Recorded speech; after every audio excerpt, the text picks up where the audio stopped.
Hold on a second. Let's go back for a moment to the topic of Istanbul because, well, Medinsky promised 21 years of war.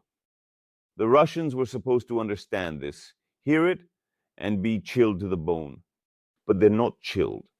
They don't understand 20 years of war.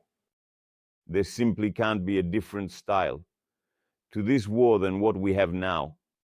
These tiny, microscopic, shameful advances of 2 meters that Russia achieves are only at the cost of countless deaths of their orcs.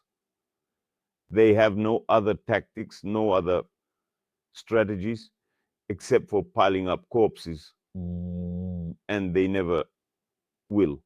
Continuing the war, not even for 20, but for 10 years, guarantees at a minimum 10 million Russian corpses and the transformation of the entire country into one vast cemetery.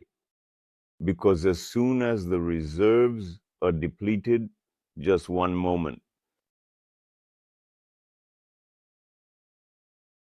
the reserves of rural single brain cell alcoholics who are now filling the trenches, those alcoholics who were tempted by millions, the regime will be doomed to mobilization.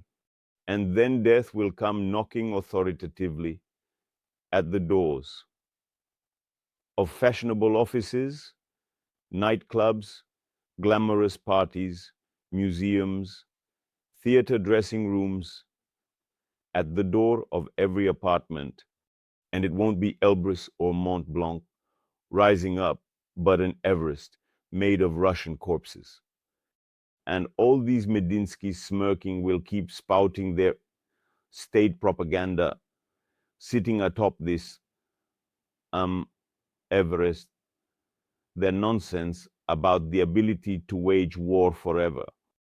As I've already explained, the actual Russian mobilization resource is in fact not that large, because it's limited by the need to maintain a huge army in the rear, twice the size of the frontline army, forced to uphold a mechanism of repression, to suppress anti-war sentiment and to exploit the population. And the more brutal and shameful the war itself becomes, the greater the need for internal punitive force. Let's not forget that the Russian Führer is spectacularly cowardly, as he once again demonstrated by not coming to Istanbul. He understands that without a massive and ruthless apparatus of repression and exploitation of the population, everything will, of course, fall apart.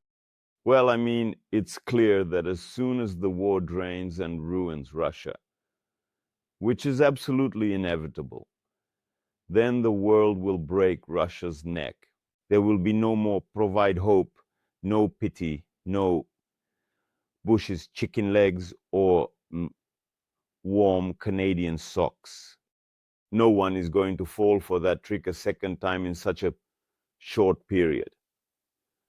And no matter what happens, no matter how this war goes, it will still tear Russia apart and bleed it dry to such an extent that not just Ukraine,